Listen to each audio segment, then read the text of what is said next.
Hello and welcome to Health Live at Seniors Today. We have here with us once again the 11th time we just counted. For the 11th time as part of our Health Live series, we have Dr. Monika Dass.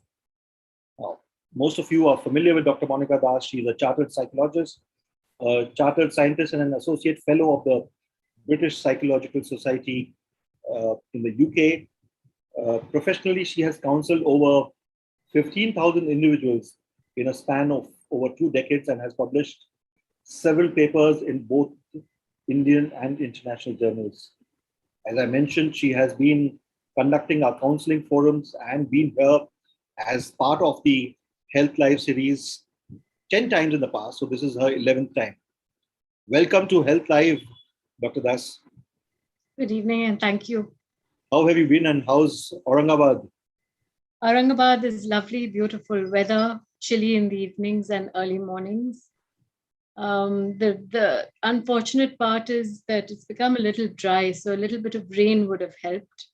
Not the kind that we're receiving in Chennai, but otherwise a little bit of rain. And in the school that you're associated with, everything is hunky-dory. Are students there? We've got about 400 kids coming in every day, which is not a bad number out of 1,500. Our total strength is 1,500. Okay. And how do you ward off the threat? They're very careful because they're checked every day. They've all been, I think they've all been vaccinated. The teachers try their level best in terms of social distancing. And if we find them a little too close together in groups, we try and separate them. But finally, I think each individual has to take responsibility, including the children. So that's extremely important. You know, you can't have everybody blaming each other for it. So these kids are what, class 8 to 10 or 8 to 12? 8 to 12. So they are allowed to come to school. Yeah, in fact, actually 10 and 12, it's compulsory because, you know, they've got the CBSE split their exams into two groups. So they've just finished their prelims and they're going to start their exams this week. The first part. So that's what's happened. Great. So I'll tell you, first of all, thanks for being here and on such short notice. I was reading an interview, and I haven't been able to read the book, but an autobiography of the well-known industrialist Vijaypat Singhania. And the topic that he spoke about was it was about his autobiography, but the whole issue that he mentioned was that if you do will your children, if you do give part with your monies or part with your property to your children, then will it, put it in the will, but don't give it while you're alive. And which is why I thought we should invite you to speak about dealing with children who get hostile, ask for money, and just don't care. I know the topic as such is very negative, and perhaps people wouldn't want to discuss it very openly. But as we have seen in our sessions in the past, there have been a few people who have discussed. And for all of you over here, while your names are getting revealed over here only to this group of people, but send in your questions and we will ask the question anonymously.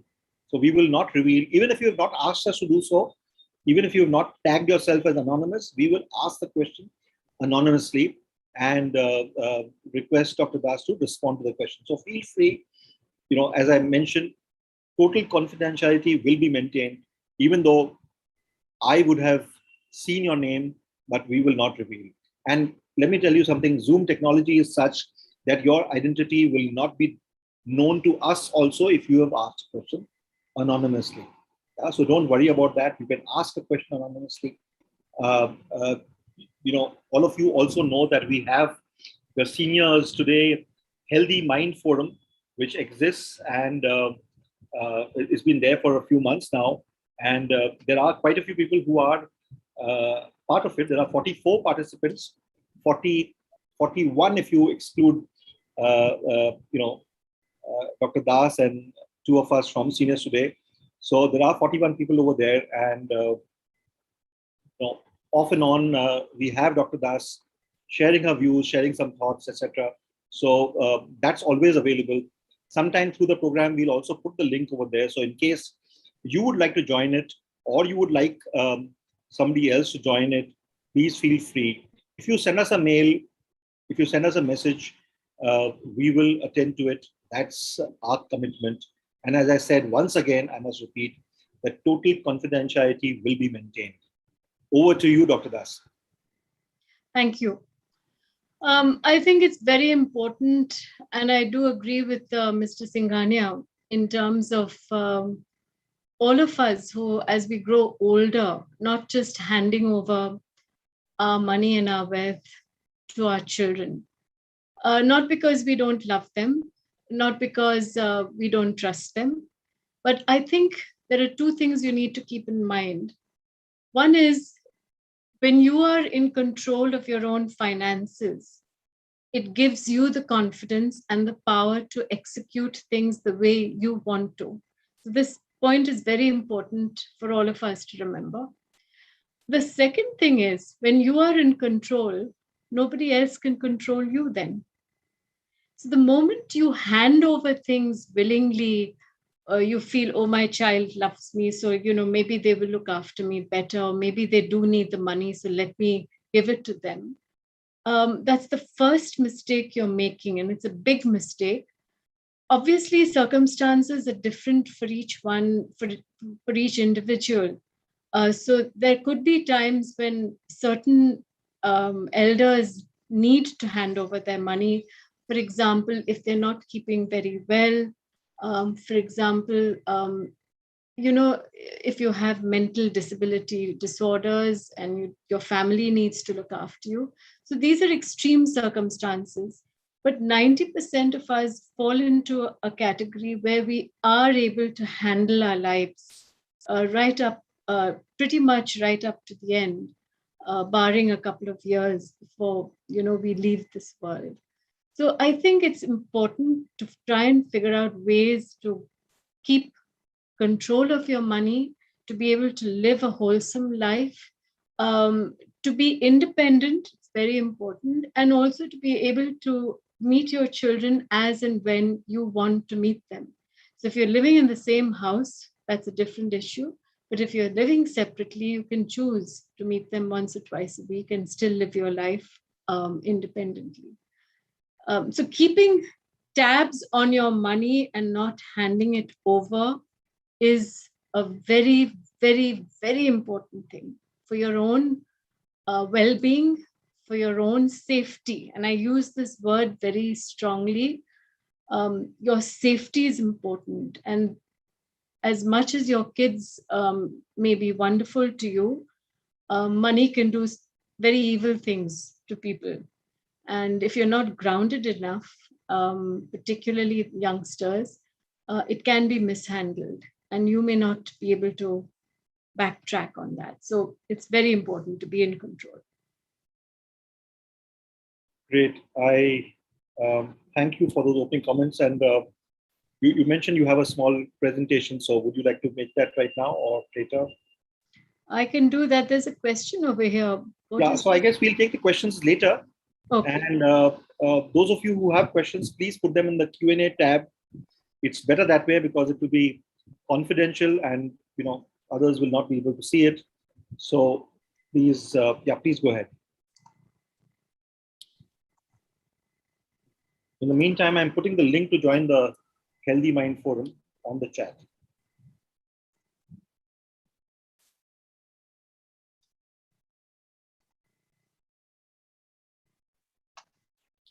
Right. So welcome to today's session on money issues and handling family.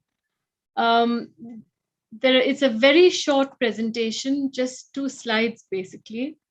The first one is, should you give your grown-up kid money or simply decline? Now, I've opened up with a few sentences, and there are 6 pointers over here which I'd like you to keep in mind and question yourself if you do decide to part with your money. So the first question you need to ask yourself is it a one-time help? Are you helping them, monetarily for the first time? Or is this a situation where they frequently demand for money? So this is point number one you need to keep in mind.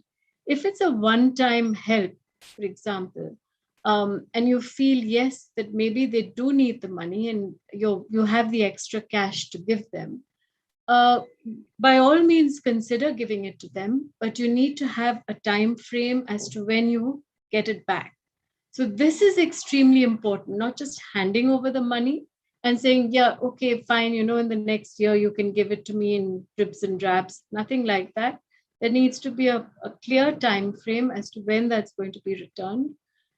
If you feel that you can part with the money without, that you don't need it back, that's fine. Then you can part with the money, and that's a one-time, you're helping them for the first time, and that's it. But you have to make sure that these frequent demands don't come up. So that's the first question to keep in mind. The second one is, and very important, is it likely to impact on your retirement? That's why I said, if you're giving the money away, if it's money which you can just give away without blinking twice and thinking twice, that's fine. But if it's something, a certain amount that you need back later, you need to be careful as to what you're doing and how you're doing it. So if it's going to impact your retirement, you really need to think twice about it. Now, there's nothing about being selfish, As you grow older, you have to realize that there comes a point when you have to start thinking about yourself. You have done enough for X number of years in terms of bringing them up, in terms of giving them the best education, in terms of, getting them married, settling them down, etc., etc. So you have done your part. Now your role is to live your life, be comfortable, spend time with the grandchildren and your children, if it's one big happy family. So quality is what is important for you in terms of, as you grow older. This is extremely important.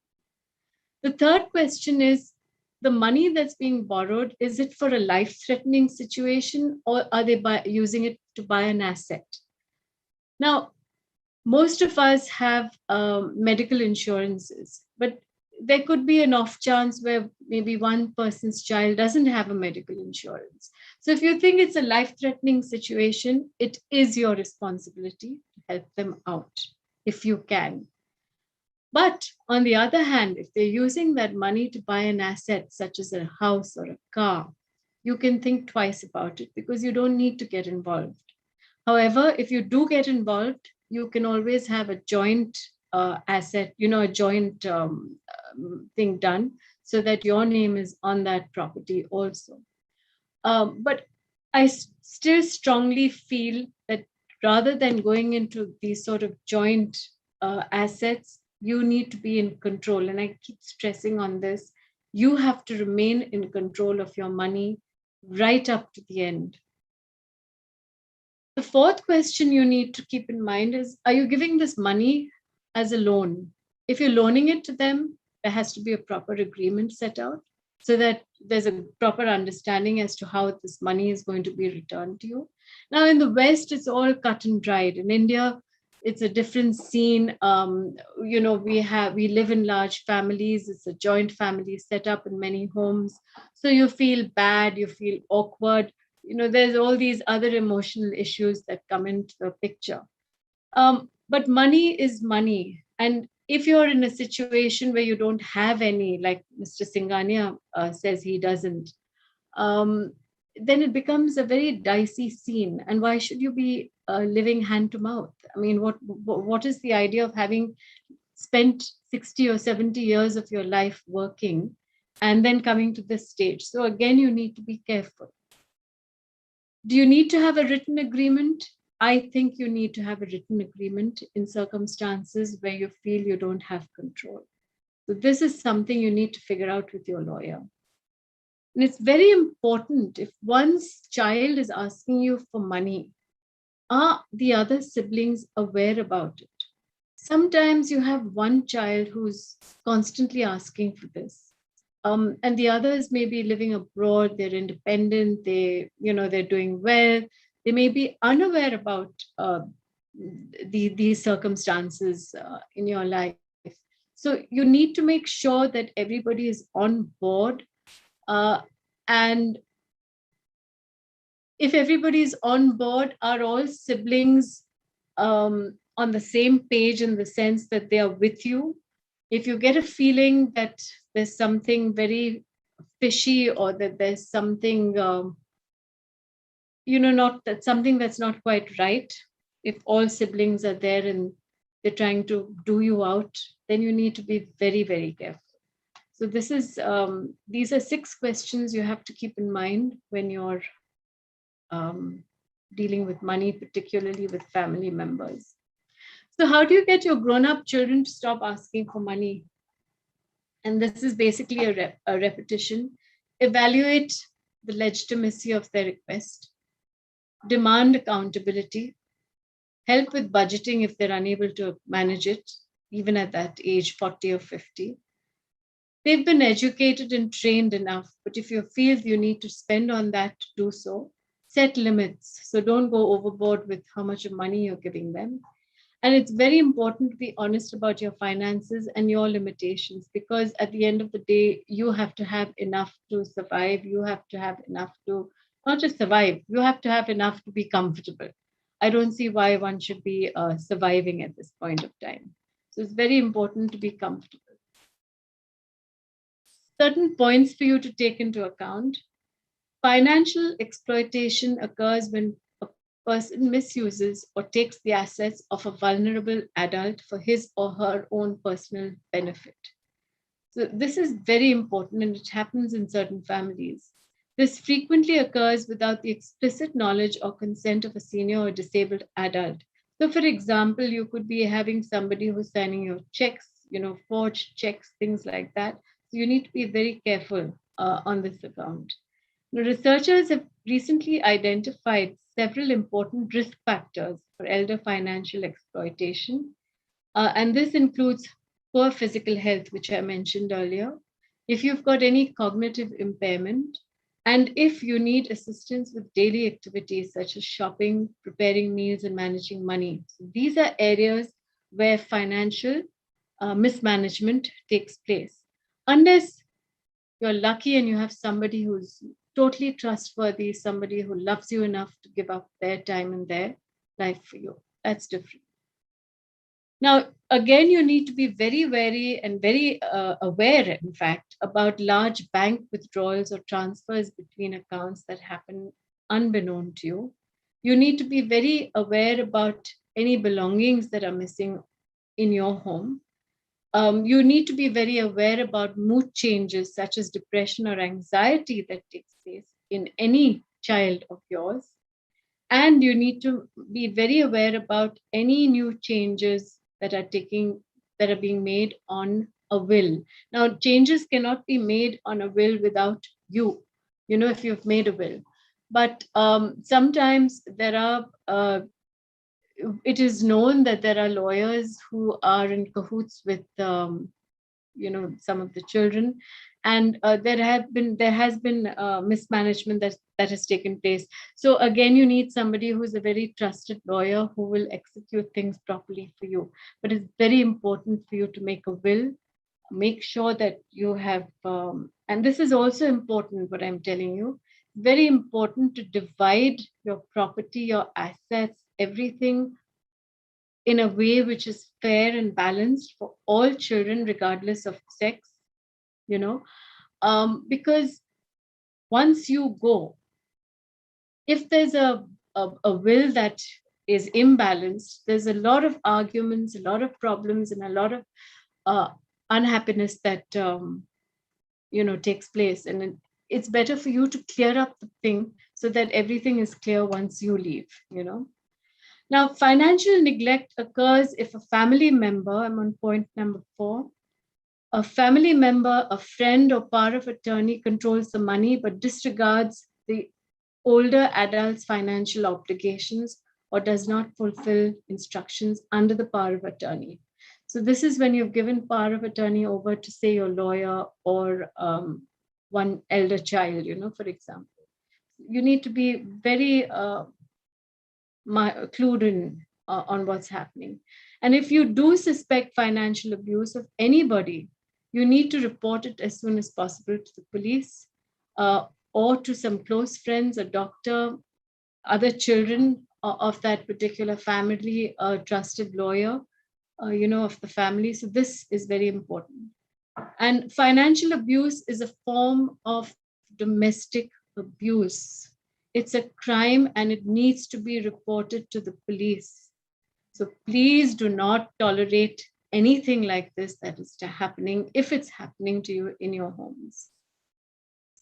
Financial abuse can take many forms, so it will look different within different relationships.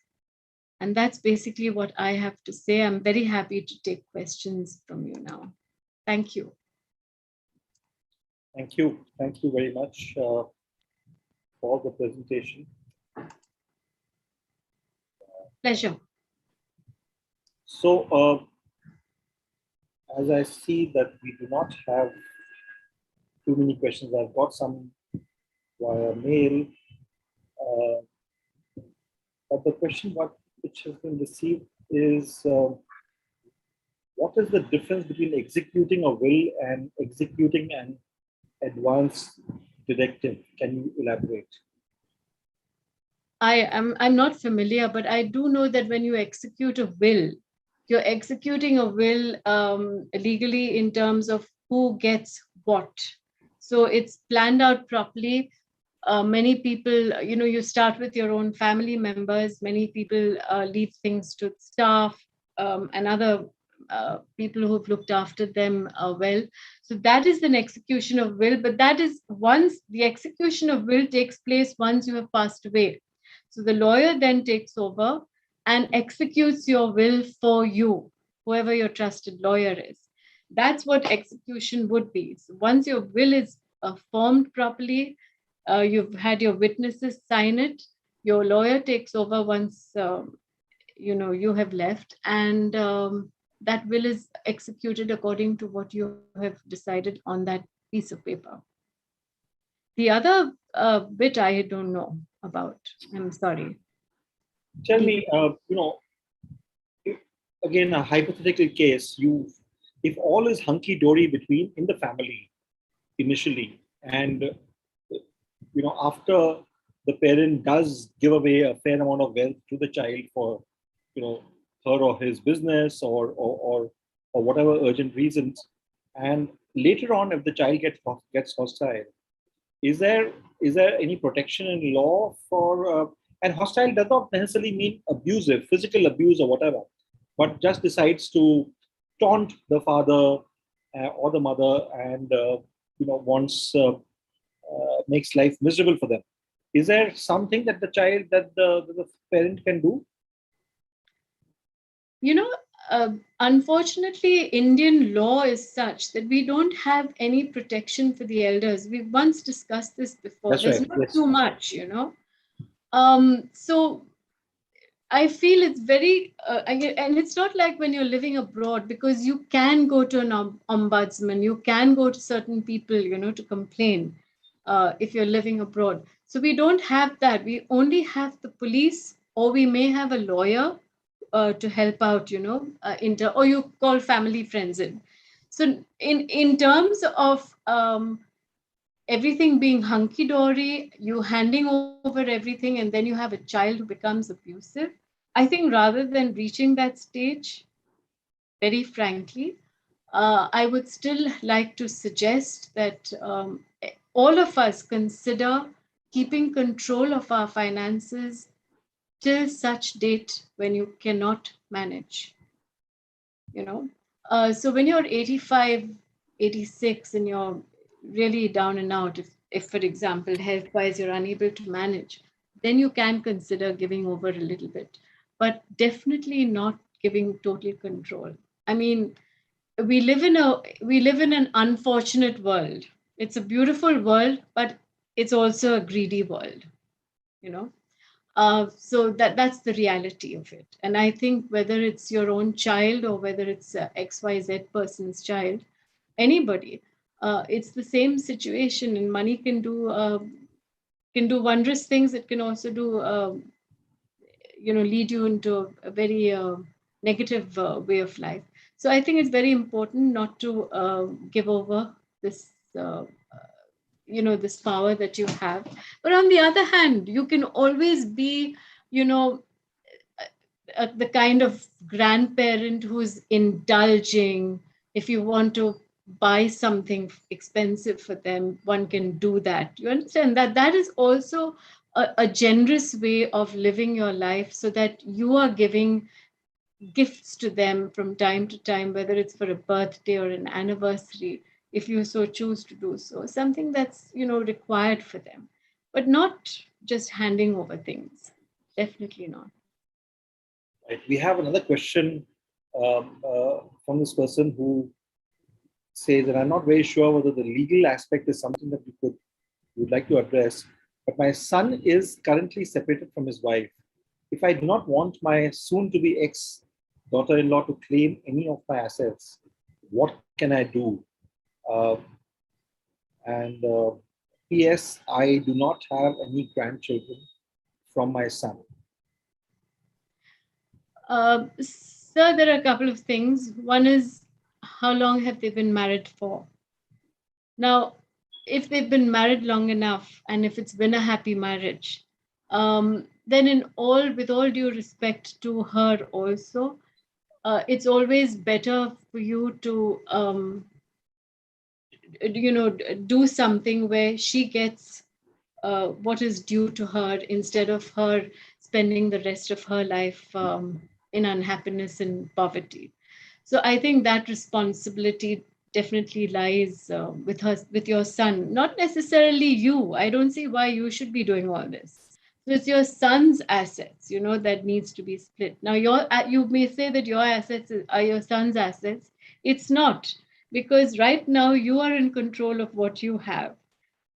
I'm talking about this. Sorry, Yes. the gentleman has sent a message saying marriage lasted for 4 years. The daughter-in-law has filed false 498 and DV cases against my wife and me. What are these cases? Uh, I haven't understood. well, the daughter-in-law has filed false cases against him and his wife. 498 is dowry harassment. Okay. This is dicey. You need to get a lawyer in to help you out. Now, you see, it takes two hands to clap, very frankly. So what your daughter-in-law is implying, it could be true, but as you say, it's untrue. You need somebody who can deal with this practically and properly. So you need to get a lawyer in. And if these are false cases, how come it's been allowed to happen? I mean, how come you've reached this stage where these cases are still there? Why haven't they been handled by you and a lawyer? So if they are false cases, you need to battle it out and sort it out. And if it is false, then she shouldn't get anything. I'm very clear about that. Yeah. So, so he just mentioned that legal cases are being taken care of. If it's being taken, yeah. So I guess this is a legal solution. You can't really. I appreciate that there must be a fair amount of stress that is there because of this to you and your wife, which is understandable. But as I said, Dr. Das mentioned, this is something that you will need to seek legal opinion eventually. Yeah. See, I'm just talking offhand. If you're being taken for a ride, whether it's by your daughter-in-law or whoever, then it shouldn't be happening. That's very clear. I mean, that's common sense. So if it is something where a lawyer can help you out, and I think they should be able to fight this out for you, then she shouldn't be given too much. I mean, you'll have to give her something finally, to keep her quiet and to keep her happy. But the point is, you don't have to give all your property, and you don't have to give your home, and you don't have to give things like that. But jewelry, if she's whatever you've given her during the marriage, I think should be left to her. Don't take that back. So, well, the other question that is there is, can I explicitly mention that my daughter-in-law will not get anything in my will?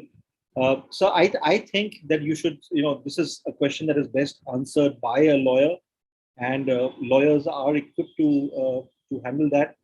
Because even if you have not explicitly, and from my understanding of the law, even if you have not explicitly mentioned about your daughter-in-law getting anything, if she does, if the courts do decide that she will get a part of the property of your son, then she will be entitled to that. So it's best discussed with a lawyer.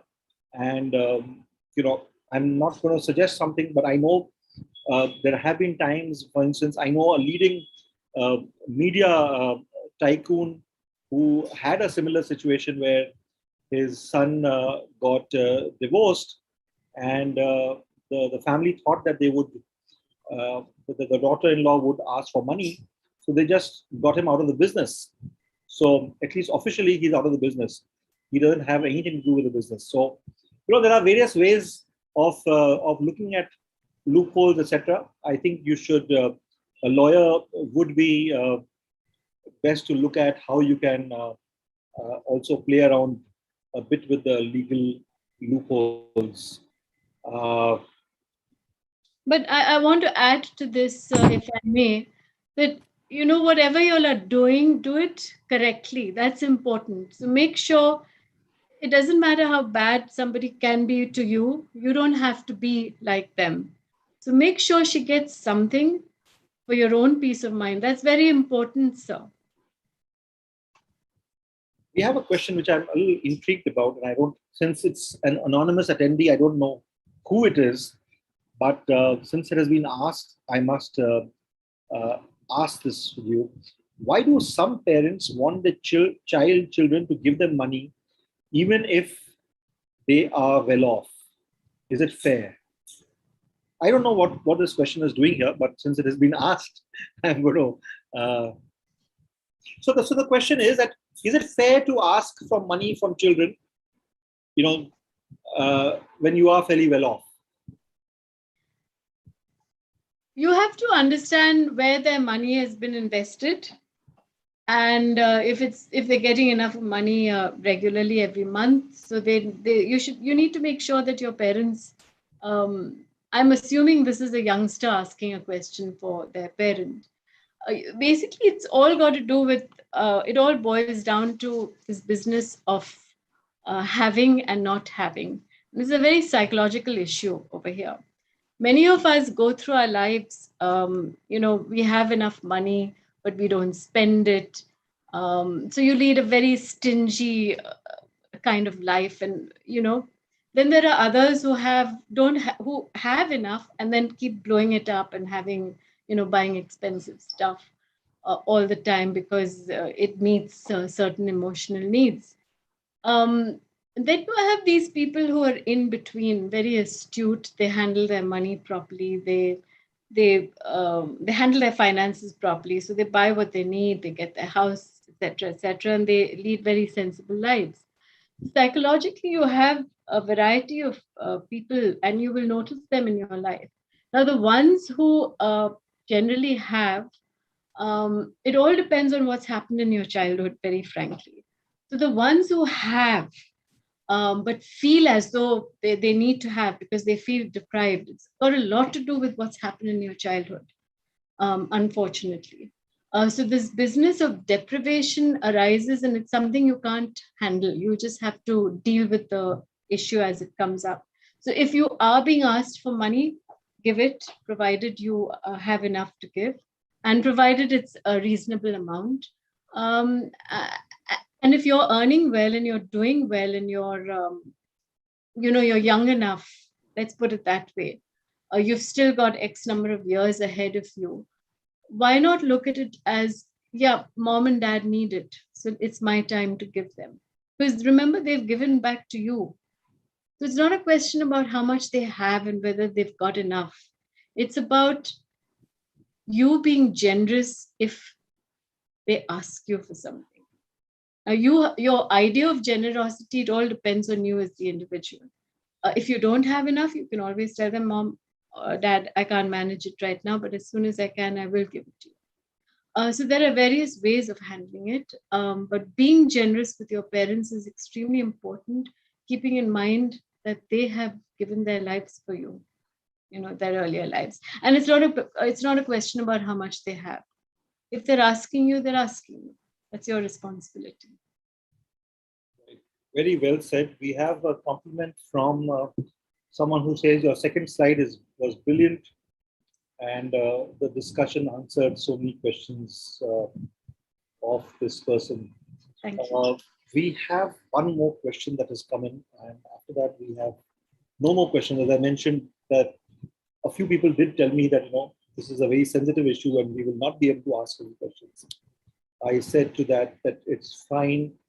So the question is that at what stage of one's life should one make a will? Because these days, life expectancy, while it may be high, but anything can happen at any time. I think once you cross, sorry to interrupt you, once you cross 60 or 62, 63, we all, by the way, I turned 60 in August this year. So I feel fit. I feel fine. I'm with it. Let me put it this way. It's not as though I'm thinking about a will right now. But for all practical purposes, if life suddenly takes over and something happens which you didn't think about, you need to have something in place. And that's why it's very important after you cross 62, 63, to start thinking about it. So you can have many wills done, but have one practical will done immediately, which just puts everything into perspective for you and your children, the way you want it done, being fair. This is important. You could be crossing a street and something happens. You could be flying somewhere and something happens. So you need to be very practical about it. Yeah, so this person has said the reason I'm asking this question is because I have seen there are a lot of people who have passed away this year because in the second wave of COVID, people who are just 45 or 50, and obviously they have not prepared their will because one does it only at the age of 65, 70. Yeah, but COVID taught us a lot. And there have been many learning lessons. So just keeping that in mind, it's very important to realize that life is short and anything can happen anytime. So I think for all practical purposes, there's no harm in having a general plan with whatever your ideas are. And you're still in control of your finances, but you must have something put down on paper. Remember, there's always a mess left behind for wives, for families if you leave suddenly. So it's very important to sort everything out as and when you can, so that it becomes easier for the people who take over after you, for them to handle, your finances. This is your responsibility, by the way. Right. There's a question, a very interesting question that just came up, Mr. Mahesh. Yeah, I was just going to ask that. Single child daughter, married, settled in the UK, is hostile now. Can you get financial support from her? Is hostile now and doesn't want to give you the money? Is that why she's hostile? Is that what you're implying? Sir, can you please elaborate? What I can also do is, if you'd like, I can put you on audio on. See, the thing is, I mean, now this is up to your daughter and you, and whether she'll be able to send the money to you. So there's got to be a proper understanding. If she's turned hostile, you need to figure out why she's turned hostile. And the second thing is, do you need the money from her? Are you not able to live? Are you not able to be financially independent? So that's something else you need to figure out. If you can be financially independent, it's better for you not to take any money from her. I strongly feel that. Why get into that kind of situation? Right. But is the expectation, let me ask a question on his behalf, is the expectation to get financial support, even if you may not have helped or given any money to the child, is the expectation to get support from a child who may be away or whatever and who may not want to contribute, is the expectation for financial support right or wrong? And I think it's a legitimate one. And if a parent needs that money, it's the responsibility of the child to make sure that they're comfortable. And if you're doing well, I mean, I'm talking about the youngsters. If you're doing well and you've got enough in your bank account, there's no harm in supporting your parent. Why should they be living a life of misery? Not in terms of being miserable, but why should they be struggling? Right. Why would you want a parent to be struggling? I mean, it doesn't make sense at all. Right. So the gentleman has said that money spent for her higher education loan is hostile now. Son-in-law is also hostile. Money may be required by him in future. So the thing is that you might spend money on your child's education and higher education, etc., etc. It may not be the same kind of money that we spoke about earlier, that you've given money to the child, and then you do some kind of a legal agreement. This is when the kid is fairly young and you spent money on the education, and now the child is just not looking after you. So is it first of all, can one do an agreement with a child even at the time when the child is going in for a foreign degree? No, don't do that. It's your responsibility to educate them, to get them on their feet, at least with their first degree, their masters, whatever, so that's very important. That's your responsibility as a parent. Let me make that very clear to you. Is it really the responsibility of a parent to get, beyond the point? Is it really the parent's responsibility? To get them on their feet, yes. So you need to give them a good education. Which is fine.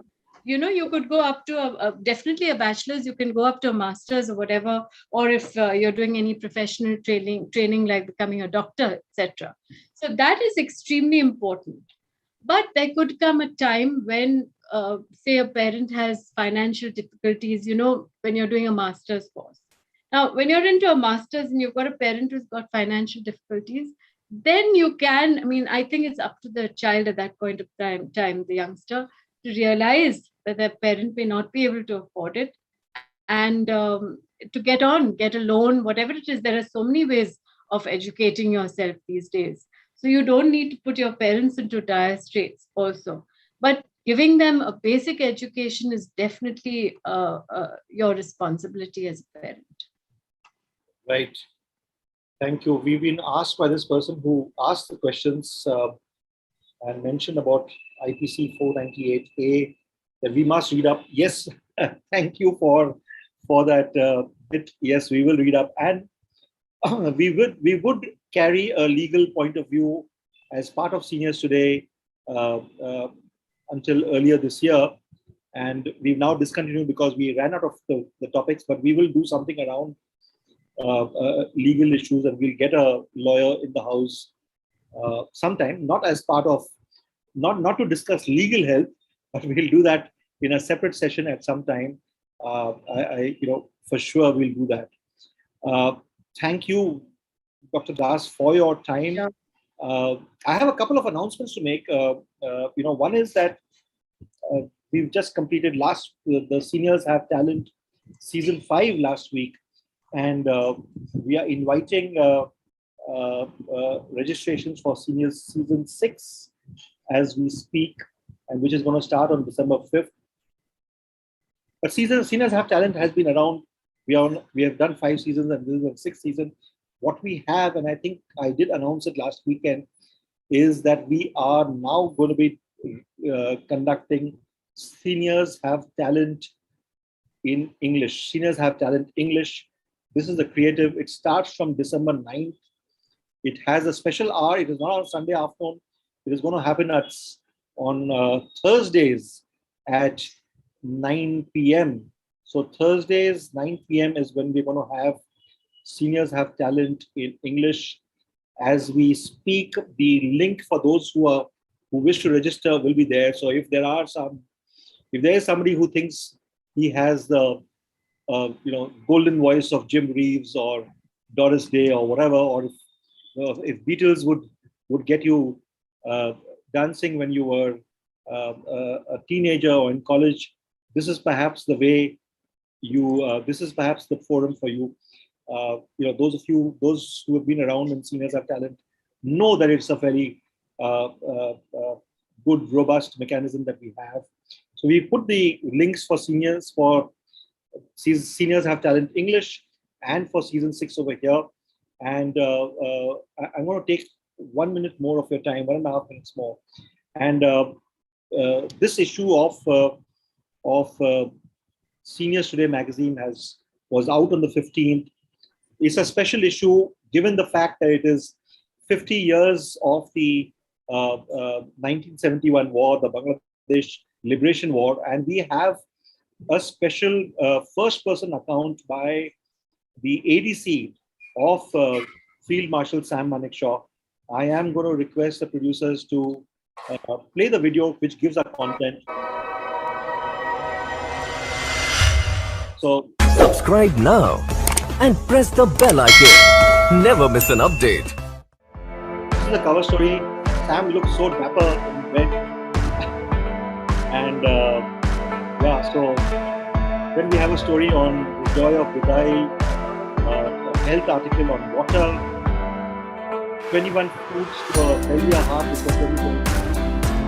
Work life in South Mumbai. Next on board, something around war and movies. So our usual content that we have on this way, as always, it is available for free.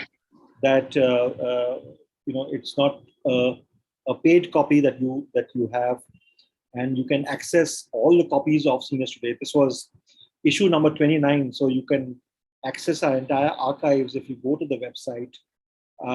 But this issue is special because of the fact that we have this exceedingly well-written article by his former ADC and his wife. And there are some interesting facets of Field Marshal, very endearing personality. He was, of course, he won the war for us. But very interesting kind of a person he was. And I must tell you something else, Dr. Das. So we had the unveiling of the magazine. The video that you saw was unveiled in our Seniors Have Talent event last Sunday. And as it happened, one of the contestants was part of the 65 and 71 war. And, we asked him to unveil it, and we asked him to share some memories of his with he